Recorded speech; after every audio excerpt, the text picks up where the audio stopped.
I think there's something that goes back to childhood. We think kind of metaphorically we're entering the room with the grown-ups. Yeah. And I think there's a deep assumption that I remember having before I spent time one-to-one with execs at that level, where I thought maybe they have the answers. Maybe they actually do know. I am here to tell you, after years of field work, talking to execs who run big businesses at, Fortune FTSE 100 level, that the more senior you are, the less sure you are. Because if you're sure, actually, you're not thinking hard enough.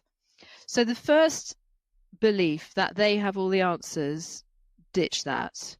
At that level, they're often great at being open and at handling uncertainty, handling ambiguity. It doesn't mean they have the answers.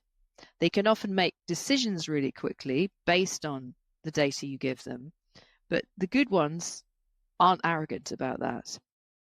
The second belief that affects people is that they think that it's helpful to that executive audience for them to give away their authority, to defer to that authority.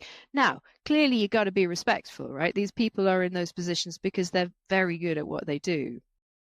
But what you shouldn't do is give away so much authority that they doubt what you're offering. And the metaphor I give people is it's like being the pilot of the plane. Perhaps you're flying for Virgin Airlines and you discover one day that Richard Branson, the owner of Virgin Airlines, is about to get on your flight. No sensible pilot opens the cabin door and says, Richard, come through to the front of the plane. Because you're here, I will sit down and let you fly the plane. That would be silly. Richard Branson doesn't want to fly the plane. I mean, possibly he could, but he's not going to. If you are tasked with, say, the carbon strategy for this firm and you're invited into the boardroom or the executive committee, you are flying the carbon strategy plane. And your audience, no matter how senior they are, need to know that you sound like the pilot. You need to be calm and crisp and absolutely owning your message. And if turbulence hits, if they're challenging, often a compliment at that level, you handle it with grace under pressure. You stay calm, you stay open, you stay responsive.